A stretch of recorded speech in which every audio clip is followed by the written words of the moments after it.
Okay, eto naman yung ating ata-atang Ilocano. So ito po, papait yan. Napaboil ko na kagabi. Painit ko lang ng konti. Ito baka. Na-drain ko na yung dugo. Ilipat ko dyan.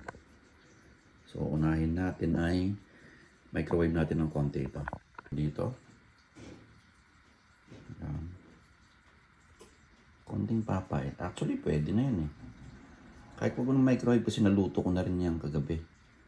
So, lipat lang na lang natin yung fresh na ata-ata. Ito, fresh yan. Malinis ang kamay natin, ha. So, hugas lang natin. Ayan, o. Yan ang ating kilawin. Ata-ata. Yan, may papait.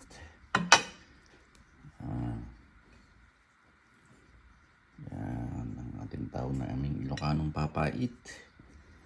Kasi mix-mix mo lang yan. Fresh na baka. Kailangan i-drain mo yung yung dugo. Remain ko siyang ganyan overnight. Tapos lagyan ng sibuyas. Yun. Ata-ata special. Okay, ito lang ating sili para sa ating ata-ata. Ayan o. May papait sa loob. Ayan o. Dito niyo yung papait na yan. Yun. Tapos lalagyan natin yung sili. Ayan. Quality.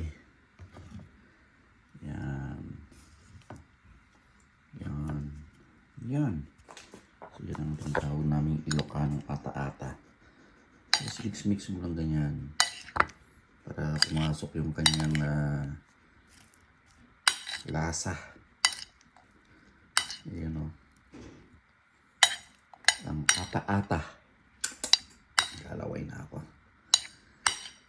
Yung papait na yan, pinakuluan ko na kagabi. Tapos niref ko.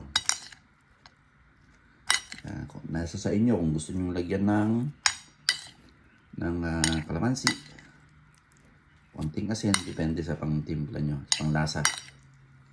Ito ang tinatawag namin ata-ata Iloco. Ayan o. Yum yum yum. Fresh. Ata-ata Iloco. Ayan o.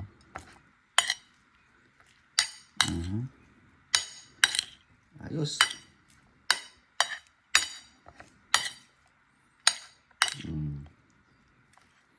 Bahala kayo kung lagyan nyo ng paminta or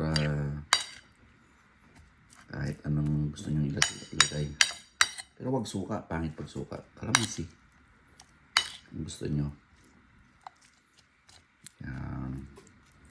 Manamis yan. Ata-ata. Okidoki. Ata-ata Iloco.